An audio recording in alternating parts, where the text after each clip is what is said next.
Fadila Touchek Doukouré. Question Tunguna, Carrefour, parce que c'est Batili qui a posé la question. Non. Mais question comme il faut là, Carrefour, comme Ekunya Fort, Konis, Nis, la mariée chrétienne, Moussofuru, Abato, Abitaka, Dinena, Ate, Abalala. Mais la question est mise ici. Il y a là, ni la mère fana, ni chrétien, chef fana kunye selma Moussofuru, ka a tout temps, a fana bita ka misiri la, ata balala. Il y a là, abidaka rokma, ay hakilin juin ou la sang. Dine ko la. Comme il est ni fort. Dine ko. فندو بيكو الثوابت والمتغيرات جمعي أنتم كما سلام الثوابت والمتغيرات دين يردو باتي لما فقط النولي يردو بينو ويهرب بدي هكلي بسكا دولا رومينا ولو جلما بسكا دولا هرب دين بينو يردو على رومينا كفونكا إيديني ولدي بسكا يلما ما على يرفين فين بنص صريح صحيح صح الله هي فين في البينات أنا على كده فين بنص صريح صحيح وتويكو الثوابت وتلما donc olu te boy we dina sosudi d'accord la kalimani yadam bon c'est voilà ça allez mi fonier ni kuma nyana ko jugo voilà bali ka fo slavia dine bunyam la dine to ke balo yande adia abia an sona autala ni bunya kuma badi islam ya dine ko oui mais allez mi fo kan ka bala nasro nyuguni bala non kuma bala nasro nyuguni bala men sona la we bunya badi islam ya dine ko kado katlati ni do nga fu kono ibika dina bara ibika chrétien baraka ibika yahudiya baraka ibika église la wana nyonda awo o kelenya si admin to rayi mi foni wodi yali o ñu on fana ni o wala ni si sa ñu jabi ni sawa bitudi ate do akono fo sawa bitudi do munate do akono zizman kerne fendo de mintun kelembe kakoro fendo de benino an sonna autala kada mun kan aw ka dina susu o min ka gele furuya an sonola aw ka kitabu ni bible évangile o ka gele furuya an sonola aw ka dina ko mo bi rafa dina ko ma an sonna ko dina la bo o de kama sisani no ko no ya ratano adara islamia ko tuba an ba ko so furu parce que an sonna ko dina la silima mais dina kan ni le malen bepi o prevu bambulo islamia te so abima ma few dondo ya famu dondo voilà o binana ya ka jabi yala o ka dina ako ka yelemana ba yo janko voilà ils vont au bas avec fo avec famuna famna Europe na ay question m'imposer et à famu quoi kay ni mata yara de sang ne fana kay question de bi sang non atunka de na sura be olu fana ka livre kono ko abi da ikaslame muso furu akataka misiri la akataka dine barake o moni akadne no fana bi ngolo ba fe ka recherche ko la quoi jusque là amaye ni on islamia dine ko kana kono na so ñom islamia no yam kuye na so ñom muta kono jusque là ambeyoromna ambeyoromna ayama sur bible kono a jeli mimbe abali islama ka chrétien ka islama furu walma akadendi non mabalifo sila qur'ane ya furu ka betara olu fana ta ka fa betara to ba oui mbode ma ayate nate balisi ka betara ah non attention bon min ya jugé donc na ma fon o te jugement ko de afle ni kiti fo ka préciser verset fleni ani be qur'ane ko والمحصنات من أهل الكتاب يهودية ونيس نصارى ولوكا مسو نيو دانداوي ولو نجو من دي بيبل ولوكا ليفر كورونا d'accord yesi ko foloi amena nan amno hakilna ngini o ba jabinina ala sono question on y est moribo jaraka question traoré non ale ka question me donne fararoka alma do na débat sur conseil parce que ande conséquences me fo muso kilinda ma fo demunu bina sora kon fo mais aux conséquences au c'est tout là-haut non amena soma au tc ka dembalika ke chrétien au te sous là-haut mais non au c'est ta yo non tu dis compte ebe kela ke denga na ka confier mais be se ka baliwa confiant yɛrɛ bali wa voilà mais bi seko kɛ o voilà nga ma seko de kɛla voilà au seko in kɔnɔna na an y'a faamu comme aw ye programme de sinsin c'est comme den kan ka kɛ de silamɛ ye a kelen silamɛ o tɛ bɔ aw la o mufti den i bɛ taa don école programme de dilan denw ka kalan ka kɛ tan mais cam joli bɛ échoué Voilà. Non, mais Aoudona Konochugamna, avec beaucoup de force là, c'est comme ni Slama Mousso et Régna Fourier, des Mousso au digne avec chrétien. Généralement. Ah non, donc c'est au là-haut. Donc na a Furbalna a Darabalia Daralako Mine Kelai, entre ko famu. Mais na akida yorofo. Ah monsieur ko famu. O be famu université bella. A nitra Israël ya udia yere fait au problème B. Voilà. C'est ça j'ai dit. Amabao mais détail mon faralakan. Ni dankela ko aya ya fo al aya infene. Ama fenjelinye alao aya dana de ka fo dron ko abse ko kala da muni ufuru aya jinaye.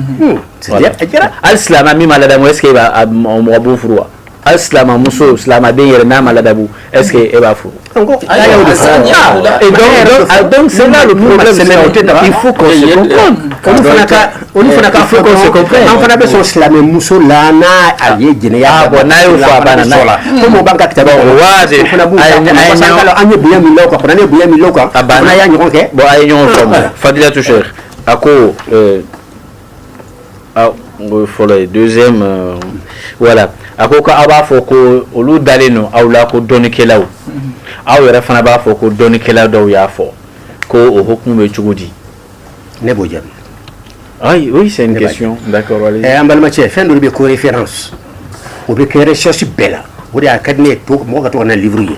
ni ɲɔgɔn débat façon a bɛ fɔ o ma ko al jalsatul ilmiya lɔnni kɛnɛ don donc an bɛ minnu ka kuma la kala e b'olu lɔn fɔlɔ wa olu lɔnni bɛ monde ka niveau de la et te devrait encore en langue de Mali ni Afrique d'Afrique dans de là. Nous le monde. Ouais non Am se ka shara yi to ko so rawa. Am se ka ara yi to ko so rawa. Ngati kana mu ya so. Ko sima bokuma suru atum ba. Référence dans les deux. Voilà référence et sinon référence référence ko yi bo lawa. Comme nous faut la série de na karsabe ou l'on de na femme au frère série à combien de voilà c'est ça on veut comment sabantia en fait de n'est-ce pas ni donner que la faut comment sabantia on va y faut taille voilà référence non mais c'est un faut gamin faut ni karamoko koko sharawi karsa o ani doni timola comme au na aye comment faut nya yo soro a kan bɛ taa ka tɛmɛ yɔrɔ la o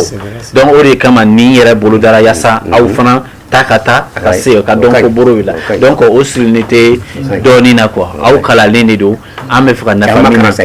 an b'o fɔ an ye docteur Kulibali voilà Batili ye question posée a ko yala kira ka waati la a sɔrɔla an n'a ka kira walima tɔ ninnu na ka na sahabaw ni tabiɲɛna la ko a sɔrɔla min y'a denmuso di chrétien ma wa Batili y'o de fɔ.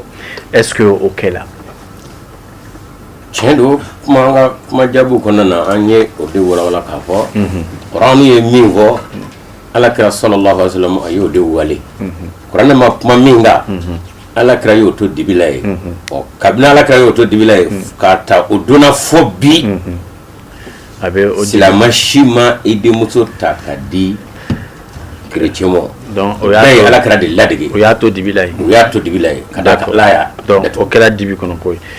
dibité non agno to we ya jira kan c'est ce qui veut dire non dibité ma fait pas jira kan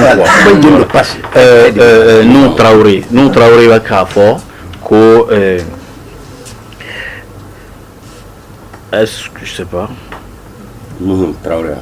je sais pas quelle question il y a comment il y a et deux fois d'accord comme voilà ni ko do fana ko est-ce que kira yahudiya furu wal chrétien furu ko be fera famu ayo mo kra ningal kele voilà be fango ala yemi wo absega ahlu kitabu muso voilà absega la dablunda ala kraye o wala aganyana me akono bon mo kelimbe 600 oye El Hassan Abdoulaye Cissé aye sujet fa ayere ba do 100 kon avec kamaragan kon ayere don kala ayanse mima takfir abi nyon kafriya abe mo bla janama kono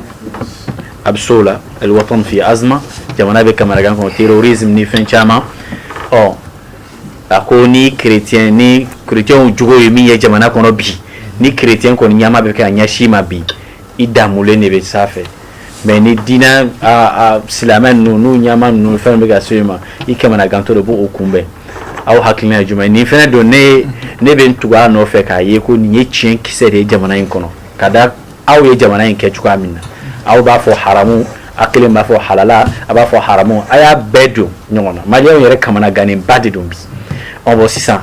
question in filɛ nin ye jɔn de bɛ se ka bayanu k'a la pour que an ka tɛmɛ ka don filanan kɔnɔ. Amalika Sise min fɔ tiɲɛ don jamana kɔnɔ gannen don. Voilà ko Amadiya yɛrɛ tɛ silamɛ ye. Voilà o bɛɛ b'a kɔnɔ takfir k'a fɔ ɲɔgɔn kafiri o kɔni a bɛ wajulu bɛɛ kɛra kafiri a bɛ ɲɔgɔn kafiriya dɔrɔn hali mɔgɔ yɛrɛ kɔnɔ gannen don taayɔrɔ bannen don mɔgɔw la aw de bɛ mɔgɔw kɛ silamɛw ye aw de b'u bɔ a la ani ka sin ka dɔw don janɛmɛ kɔnɔ n'u la kɔni o wajulu sanga wulila sisan nin Mali yɛrɛ kɔnɔ wajulu min sanga o ye kafiri fɔ ni janɛmɛ kɔnɔ o ye ɲɛmɔgɔden o kɔni o de sanga wulilen don i ka kamara o de kan ka di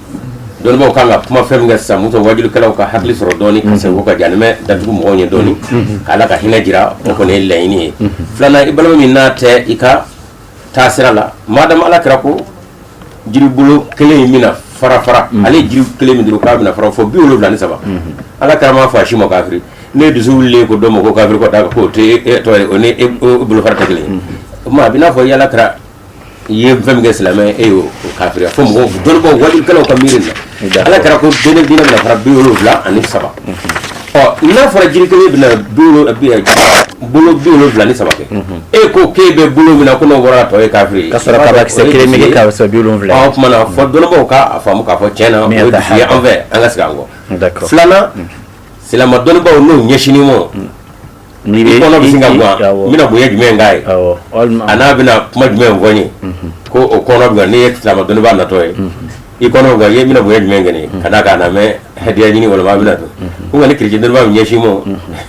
i sabatili de b'a kɔnɔ voilà ni sɔnyɛlɛ bi don tiɲɛ don an b'a fɔ balimakɛ ye ani a ye filanan min d'a kan terrorisme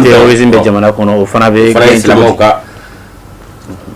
nin ye ko kɔnɔ dunde ye. D'accord. Donc an bɛ se k'o sɛnsɛn an kɔnɔ ka dun don dɔ an bɛ kuma n'an ko an b'a ci a bɛna ye k'a fɔ chrétienw da ka diɲɛ ci. Non an b'a bɔ o ta la bon sisan min de don الطلاق كم مرة؟ أنا ما تعملنا سمين ولا كي أطول عليه. D'accord, d'accord. Ustaz, an ka tiya fɔ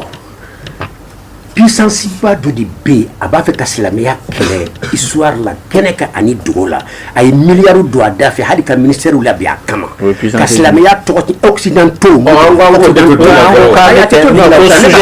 an bɛ na non sujet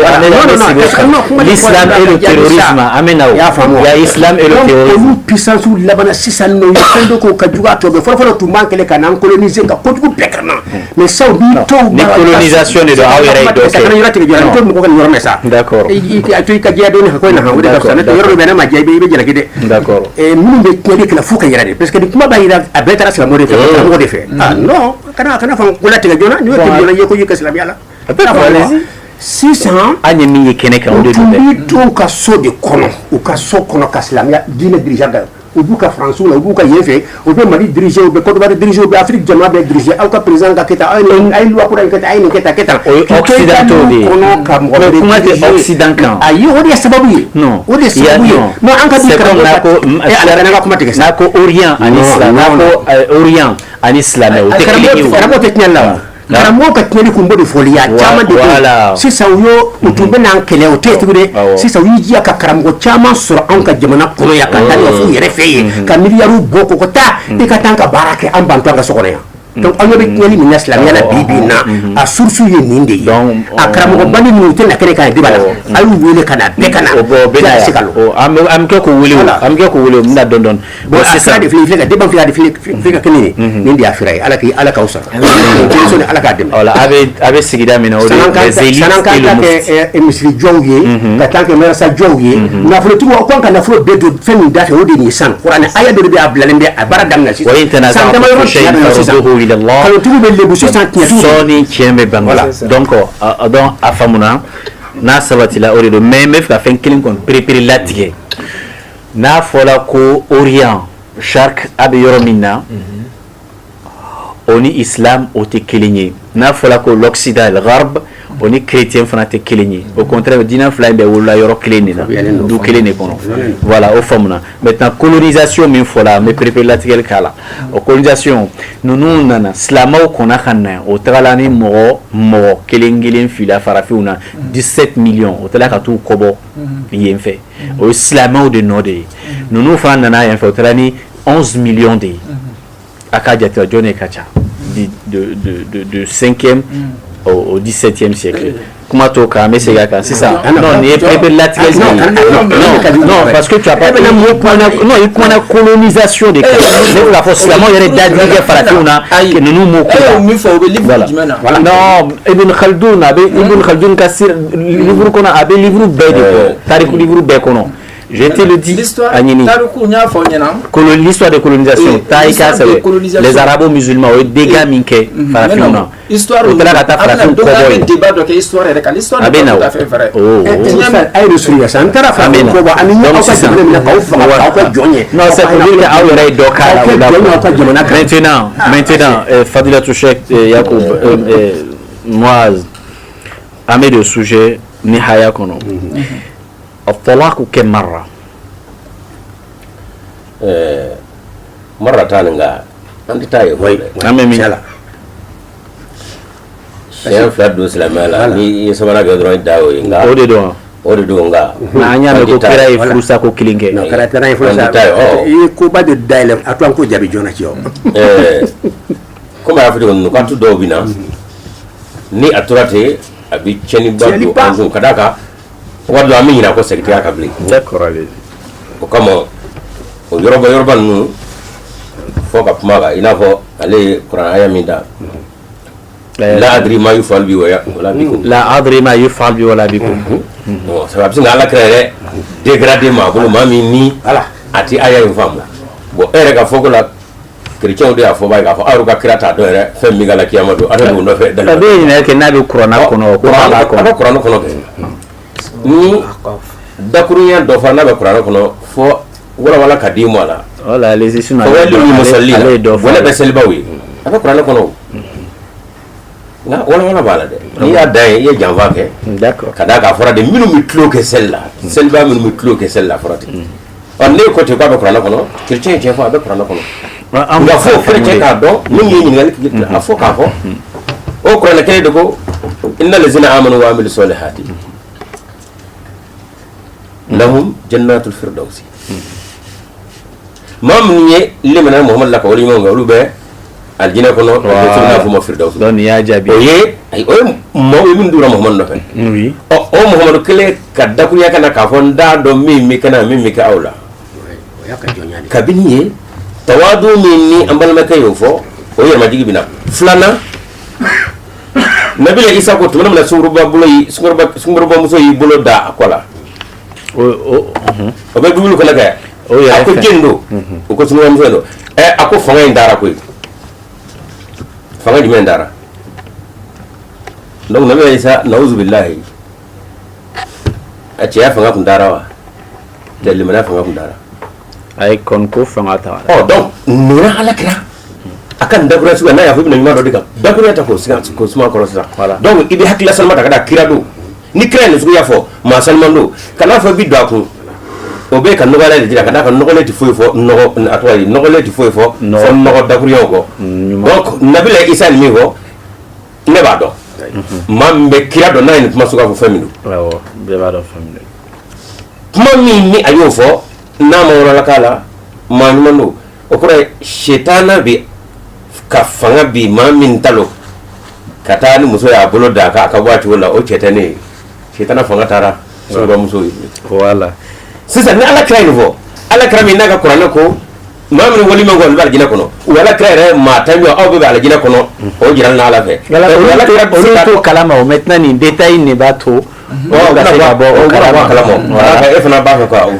wa ite ma shi fazanga watu do ba kana fa bufe wala kai minga bara de la o ika bara no ika bara no te kene na ko ga mo osro no kuma ko sa ko ka ko ala kra sallallahu alaihi wasallam nema a digre ni obina kale ato donne ay ala ko ngishile do sigato la mel gina kono nga nema yare degré na ala fo Qur'an kono ma shite o haga da ala ala ko d'accord donc la krena ko mana tegete verset caman b'an bolo bible kɔnɔ a caman ba yɔrɔ dɔ bɛ Paul ko bible kɔnɔ a ko Satan ko ye ange dɔ de bila ale nɔfɛ n'a k'a bɛ yaada dɔrɔn ko k'ale tulo ci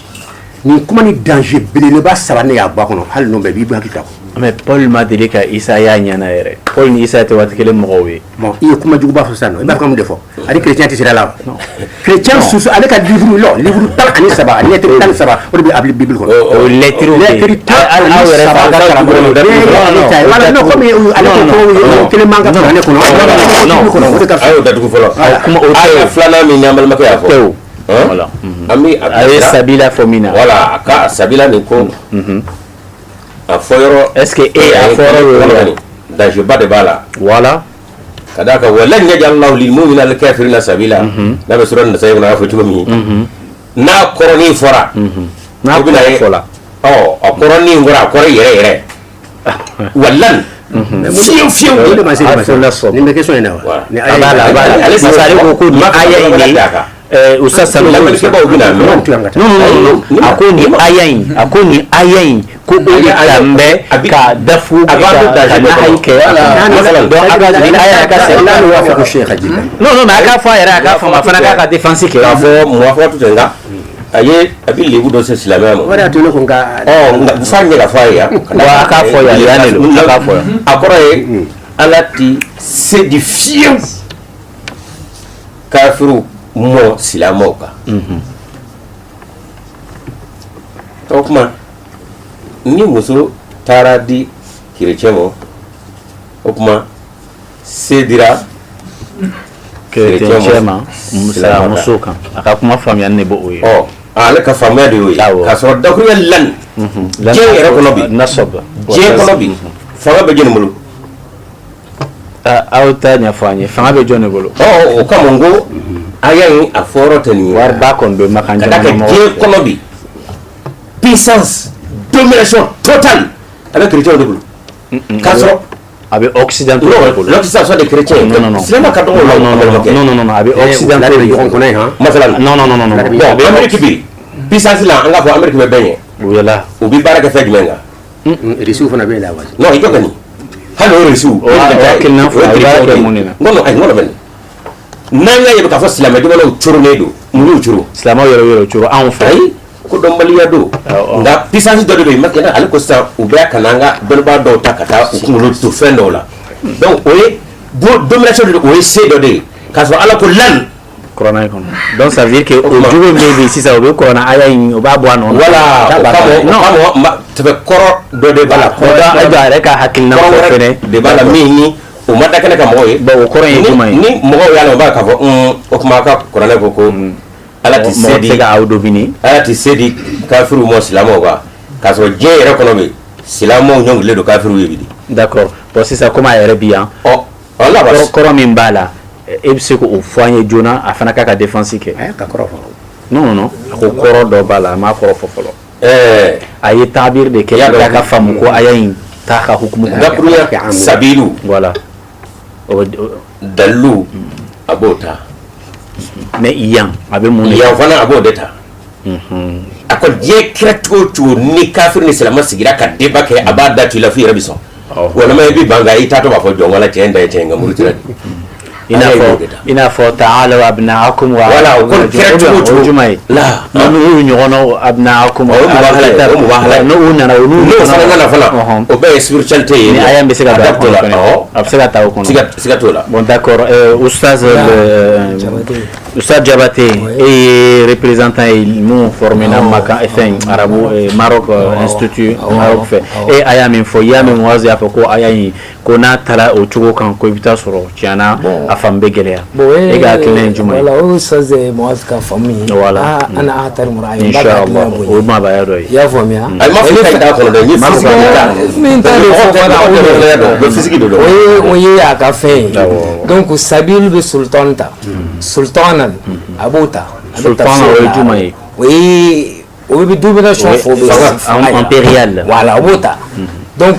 c'est a b'a bɛɛ ta mɔgɔ bɛ se k'a fɔ ko sultan fana a bɛ se ka kɛ huja i n'a fɔ a fɔ cogo min na donc mariage kɔnɔna na ne bɛ laɲini ye o yɔrɔ de ye yan nɔ ni mariage kɔnɔna na sisan nɔ ni chrétien kɛ de ye silamɛmuso furu silamɛya dun de y'a fɔ ko cɛ de ye dominateur ye donc domination dira jɔn ma ni a y'a fɔ n'o siyaku de parce que n bɛ jɔn kuma fɔ parce que a y'a ta yɔrɔnin kelen n'i ma siyaku ta o de ye an ye fitinɛ fɛn o fɛn an b'o de muskila la donc a bɛ ni mɔgɔ ye kuma fɔ a b'o de la diɲɛ yɛrɛ b'o de la miri b'a la don dɔ la ustaz dɔ de la ka fɔ an ɲɛna a ko sijinu ne sago ko ba sariya ko kaso ko o tɛ silamɛya ye hududu minnu fɔ ko kaso t'o la quoi denmisɛnnin dɔ sina ka fɔ ten tɔ a ko kuranɛ kɔnɔ ko sijinu ahabu iliya mimma yad'una ilayhi parce que sijinu tɔgɔ dɔrɔn sɛbɛnnen bɛ kuranɛ kɔnɔ ustaz y'a jaabi ko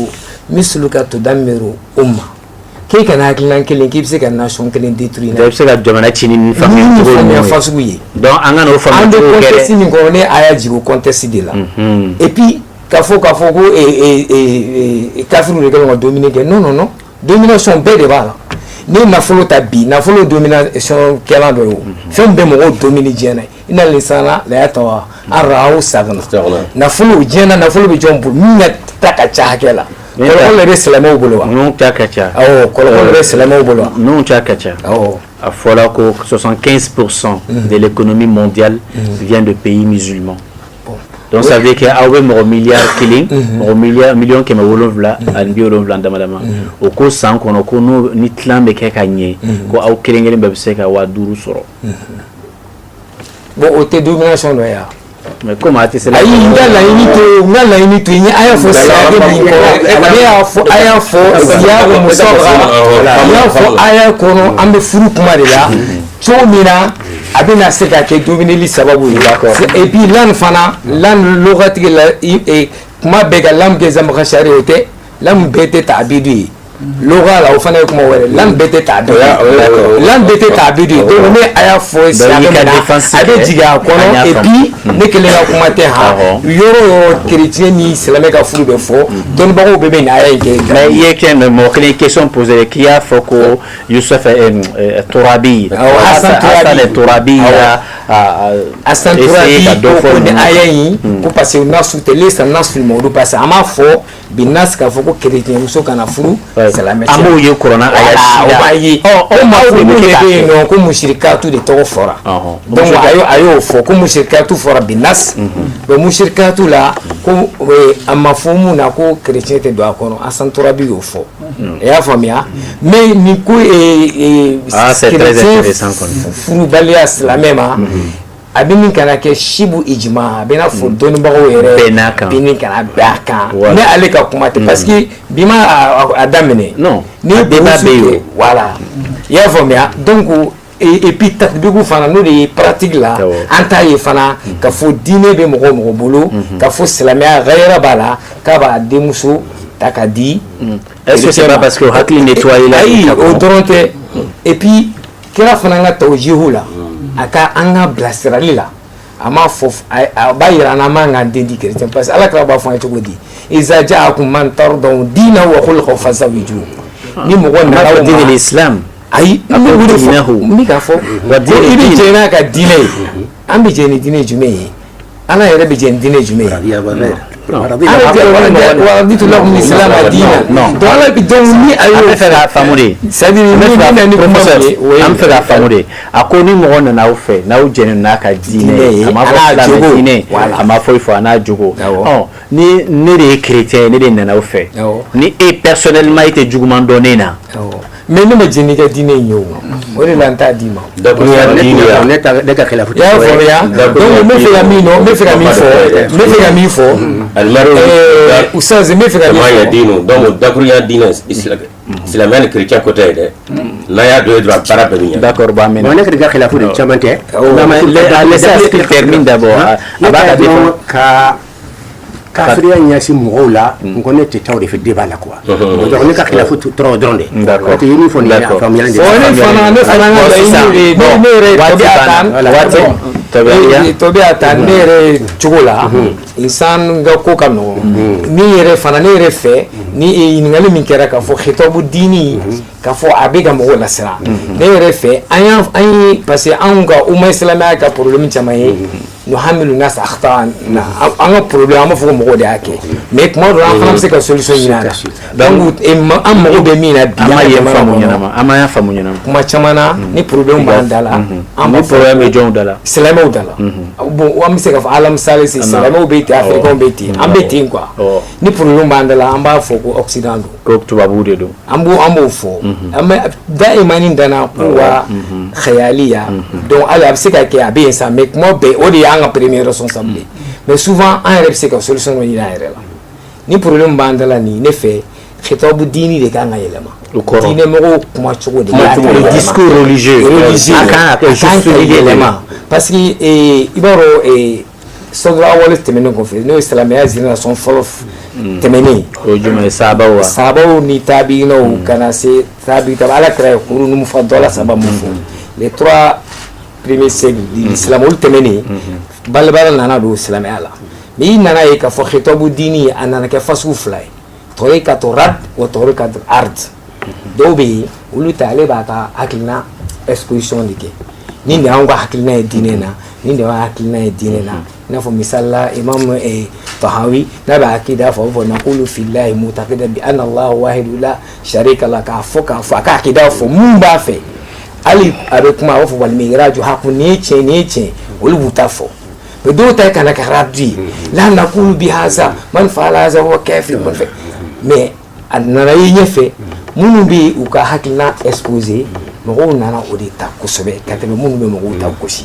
donc n'i bɛ kuma ni lagosili ye i ka kuma i ka message tɛ passer donc discours musulman religieux ka yɛlɛma et puis an ka hadafu ye min ye an kan k'o jateminɛ e min bɛ kuma mɔgɔw fɛ i ka hakilina tɛ k'a fɔ ko e b'u don jahanama kɔnɔ la i ka laɲini to ye e ka laɲini ye bɛ se ka kisi cogo min na donc e bɛ se ka ala ka diɲɛ sɔrɔ cogo min na o de kama kuma bɛ nafa ye o de la sisan an ka cɛ ye mun fɔ o de don an ka kuma yɛrɛ a bɛ mɔgɔw lasira o de kama dɔnnibagaw dɔ bɛ ko Hamdan bin Qisar u y'a ɲininka ko mɔgɔ Hamdan bin Qisar Hamdan ou bien Hamdan bin Qisar fɛ alimba don sufi karamɔgɔ don a y'a fɔ a ka kuma la a ka kalandenw ɲininka ko munna fɔlɔ mɔgɔw ka kuma bɛ mɔgɔw ɲɛ ka tɛmɛ an ka kuma kan bi a ko a ye kun saba fɔ ko li'annahum takallamu li'izzati din k'u bɛ kuma diinɛ bɛ se ka faamu diinɛ bɛ bonya sɔrɔ cogo min na wa injazi wa najati nufus ni bɛ se ka kisi cogo min na wa rida rahman yasa ala diɲɛ bɛ se ka sɔrɔ olu ka hakilina ye donc ni mɔgɔ ka kuma kɛra ni o hakilina ye mɔgɔ bɛ se ka kisi cogo min na u bɛ se ka diinɛ faamu cogo min na i bɛ se ka ala diɲɛ sɔrɔ i ka kuma la cogo min na i ka kuma bɛ passer mais ko bi mɔgɔw li'izzati nafs an bɛ kuma yasa an ka bonya sɔrɔ k'a fɔ karisa mun bɛ teli la karisa ne karisa international ne an bɛ kuma o kama rida khalq yasa mɔgɔw ka sɔn an ye nka jama caman ka tugu kɔ jaga caman ka tugu kɔ wa tɔla bɛ dunuya ani diɲɛ ɲini donc shatana bainahuma shatana baina surayya wa thara i b'a dɔn o hakilina ka jan donc mali la bi khitabu dini kan ka yɛlɛma de an kan ka hadafu don an ka laɲini min an kan k'o dɔn a bɛ kɛ mun kama a bɛ kɛ ala diɲɛ ɲinini kama mɔgɔw bɛ se ka faamu cogo la kisi n'an y'o kɛ ɲɔgɔn lagosi de b'a bila a bɛ kɛ hakilina t'a fɔ d'accord vraiment dakulu bɛ e fa voilà dakulu ɲɛ kun bɛ fɔ komi kuma ninnu cayala dɔɔni an ka to ka kuma bɛrɛ kuma dɔw bɛ fɔ a ka di ye mɔgɔw ka ta oui mais allez-y vous avez sisan ne ka mɛn yɔrɔ min na a y'a kelen a ye min fɔ ko sabila voilà sabila ala yɔrɔ ne yɛrɛ ye duti k'a la parce que an b'a fɔ fɛn dɔ bɛ yen karamɔgɔw b'a fɔ tuma dɔ la kitabu b'a fɔ an karamɔgɔ yɛrɛ minnu bɛ yen minnu tɛmɛna o dɔw b'a fɛn dɔw fɔ mais n'i yɛrɛ ye a dɔw filɛ i bɛ tila ka taa yen tuguni ani laɲini tɛ bɛn o fana de y'anw jɔyɔrɔ ye an tɛ se k'u ka kuma bɛɛ bila dɛ mais an b'u ka kuma dɔw ta an bɛ se ka ye tuma dɔ la u ka fɛn dɔw bɛ yen a bɛ yɔrɔ min cɛ ne yɛrɛ fɛ n'i ye nin o de la Burama ye ale y'o yɔrɔnin de souligner dɔɔni a bɛ référence ye wajibi voilà mais i b'a ta min ka ɲi dɔ bɛ yen sɛgɛsɛgɛli kɔ a tigi y'a ka cɛsiri de kɛ o mais a bɛ se ka fili fɛn na cogo la adamaden de don olu bɛ yen donc la sisan ka ni aya ta ka kɛ a yɔrɔ dalilu ye ko o de b'a yira ko chrétien muso tɛ se ka furu silamɛ cɛ ma ne yɛrɛ a yɔrɔ ma se ka aya faamu cogo si a kɔrɔ faamu aya in e ye aya jumɛn de faamu sisan parce que domination ale ka ale bɛ nin bɛ yɔrɔ min nɔfɛ a la a ko ale y'a don da korolenni dɔ de kɔnɔ k'a sɔrɔ n'a aya fɔra bɛɛ bi daba in de ye ka d'a kan a kɔrɔ ye bamanankan la ala ti se di fiyewu kafiriw kɔnɔ se bɛ yen k'a sɔrɔ bi de se bɛ kafiriw de bolo silamɛw kan donc n'o de yɔrɔ la n ko kuma na f'a ka cogo dɔ kɔntɛ bɛɛ bɛna k'a fɔ kuranɛ ye nkalon tigɛ donc ne kuma fɛ k'o yɔrɔ de b'a la mais a y'a ta yɔrɔ fitinin na ka an ka waati koro kɔntɛ i bɛ yɔrɔ min nɔfɛ tigitigi ne kuma fɛ k'o de souligner ye ka d'a kan min bɛ kɛnɛ kan o dɔ ye nin ye e ka da yɛrɛ bi jumɛn de tɛ kɛnɛ kan sisan a y'o fɔ an ye an k'a faamu an y'o de fɔ ni min tɛ kɛnɛ kan jumɛn de tɛ kɛnɛ kan sisan a t'o walawala an ye de ustaz ala ti se di fiyewu kafiriw ma silamɛw kan a y'a ɲɛ kɔrɔ ولن يجعل الله للكافرين على المؤمنين سبيلا d'accord ala ti se di fiyewu kafiriw ma mu'minu kan d'accord n'i y'a bamanankan pasi da bi mu'minu bɛ dingɛ kɔnɔ kafiriw jɔ mɛ f'u bɛ yɛlɛ na d'accord donc an dominé don donc ne y'a fɔ ale de ko tiɲɛ don a bɛ da yɛlɛ min kɔnɔ bɛɛ bɛ se ka min ye ni wala ma d'a kan n bɛ bila ka ah oui nin faamu c'est ça oui mais attendez s'il vous plaît non il a dit non mais il pas fɔ mɔgɔw de ye bɛɛ bɛ min ye o ye a ti kɛ donc ça on a terminé ça là متى ستقع الرجعية في زواج الرجعية وكرة يسانو مسو من بلا سجي مسو من بلا سجي يكون يوم مسو فرصة يا فهموا ده أبتاي سجي فاكا إدّا كدافع bon ni إدّا دافع فرصة mais yana kas dafa يبسك على سجي كسر ندرون ده مسو بالفرصة ونيالا سجي a bɛ bɔ so a bɔla so kɔnɔ de ka taa parce que an y'a ye yɔrɔ dɔ la fana ko la tukhrijuhunna min buyutihinna wala yakhrujna an y'a mɛn dɛ ko aw tun n'o labɔ ko olu tɛ bɔ a bɛ to so kɔnɔ de bon ça bɛ ladon jumɛn de nɔfɛ sisan a bɛ to i ka so kɔnɔ f'a ka ɛda ka dafa de bon o kɔnɔna la a ka to so kɔnɔ kun ye jumɛn ye a bɛ se ka kɛ a b'i ɲɛkɔrɔ i bɛ laban ka nimisa i b'i ka muso ladon furusa man di ala ye mais ni ala y'a kɛ a ka ɛda dafara furu sara i y'a faamu dɛ mais i bɛ se k'a furu kura ye tuguni ka sɔrɔ i da dafalen kɔ ɛda dafalen kɔ a bɛ so kɔnɔ yen i bɛ se ka furu kuru jumɛn ani ɛda mana dafa an bɛ fɛ k'a faamu de ni i da dafala sisan a bɛ so kɔnɔ parce que an b'a sama i da an y'a fɔ mais halisa anw m'a dɔn fɛn min de don kabini ɛda dafara furu sara pewu de sisan bon n'a b'a fɛ k'a furu kura ye a bɛ furu kura de kɛ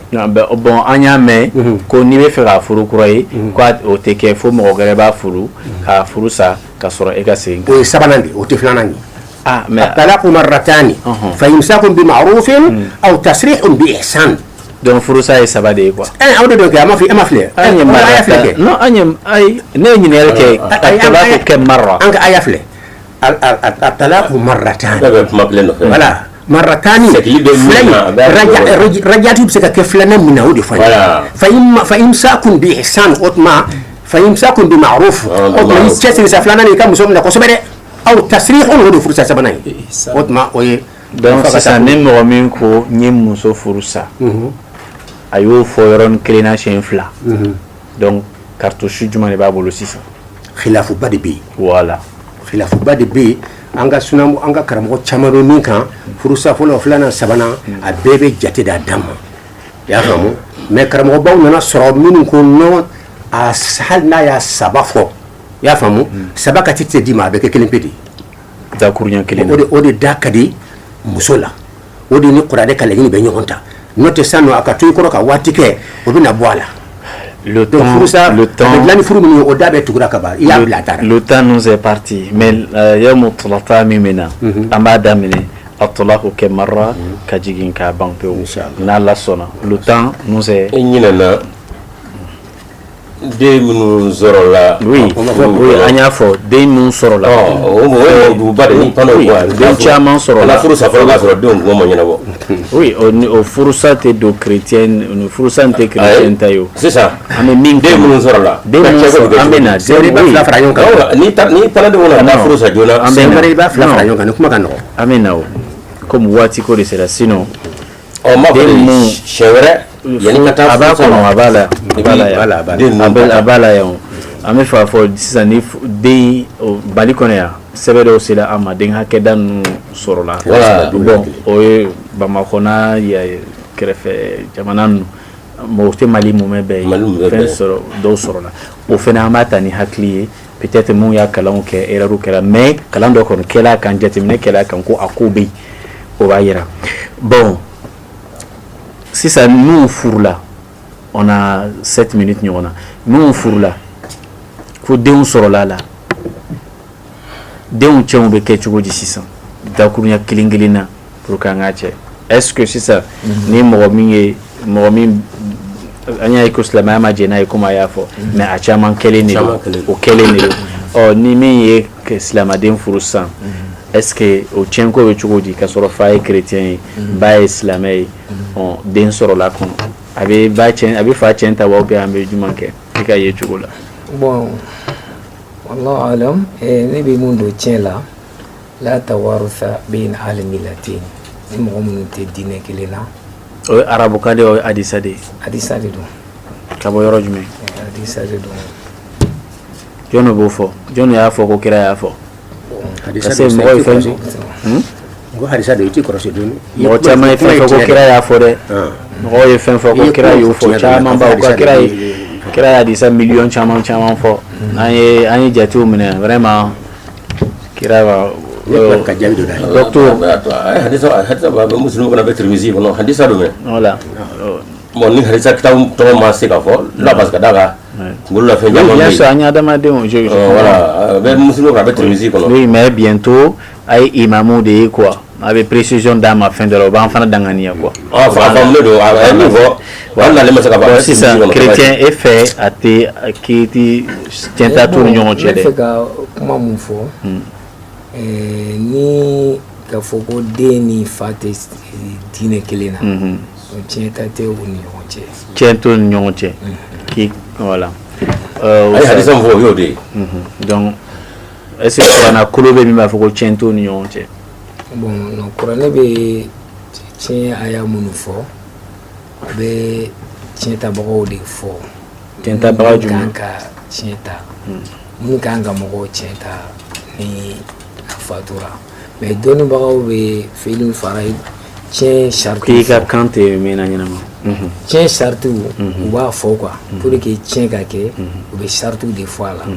o sariti minnu b'a la diinɛ ko b'a la quoi. d'accord f'a ka kɛ diinɛ kelen. d'accord Oustaz Muaz e hakilina ye jumɛn ye o la o furu ninnu kɛla mais denw b'a la o denw est-ce que o b'o faw cɛw ta wa. o tɔn. kuranu ka dakurunya jɛmaw na tiɲɛ kun kan den bi a fa cɛ ta fiɲɛ. a b'a fa cɛ ta ni fa cɛ silamɛ ye. kafiri den n'o yahudiya den n'o ɲɛmɔgɔ den n'o ala den n'o n'a fa don kuranɛ ye min fɔ a b'a ta ka da kan kuranɛ ye kumana min kan y'o de ye rijali nasibu ma taraka alwalidani wal aqrabun wali nisa nasibu ma taraka a ye kuranɛ y'a fɔ de dakurunya jɛma ni cɛ don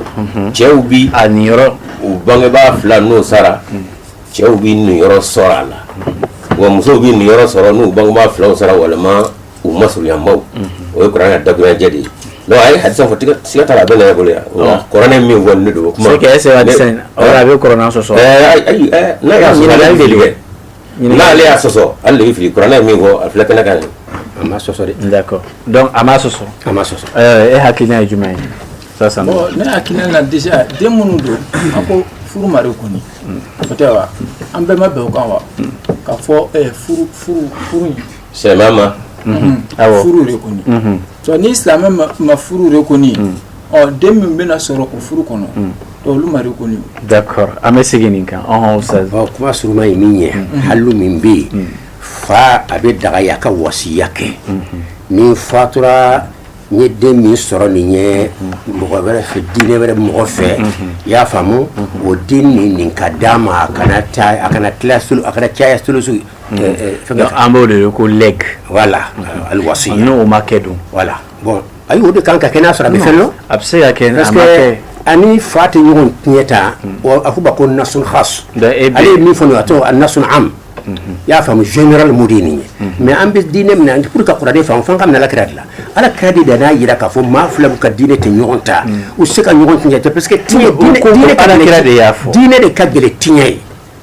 diinɛ de ka gɛlɛn tiɲɛ ye ni diinɛ kɔni n'i ye ka diinɛ bila dɔrɔn fɛn tɔw bɛɛ bɛ tiɲɛ de. d'accord donc voilà. Je pense que an ma ɲɔgɔn faamu a kan mais sini n'an bɛ sigi sini n'ala sɔnna an bɛ kuma daminɛ nin kan bɛɛ k'i hakiliw to a la ala ka an sɔn hakili ɲumanw na ayiwa maliyɛnw an bɛ kurun ɲangari k'a ɲini aw fɛ aw ka hakili to an na émission in ko la ni min n'a bɛ se ka suggestion mun k'an ye an bɛ k'o matarafa kuma ɲa da kuruɲa kelen na e bɛ jumɛn fɔ i ka kuma ɲa kelen na bon un mot an ka foli bɛ an filɛbagaw la d'accord Ustaz alhamdulillah ami donc albi basigi ala ko na jamana kɔnɔ amina Ustaz Sanogo an kɔni bɛ énergie TV fo kosɛbɛ nin baara la ala ka a fanga d'u ma yarabi a kana jɔ fiyewu inchallah docteur da i ye dayɛlɛ bɛɛ ye bɛɛ ka na mɔgɔ mɔgɔ k'i ye karamɔgɔ de i bɛ kuma la su ni tile kuma tuma sera kuranɛ ko tan ala ko tan donc tiɲɛ tuma sera ala k'aw sara وإن تنازعتم في شيء فردوه إلى الله والرسول صدق الله مولانا الحكيم an b'a fɔ mɔgɔw ɲɔgɔn dɔn aw ni ce Énergie TV aw bɛ fo merci beaucoup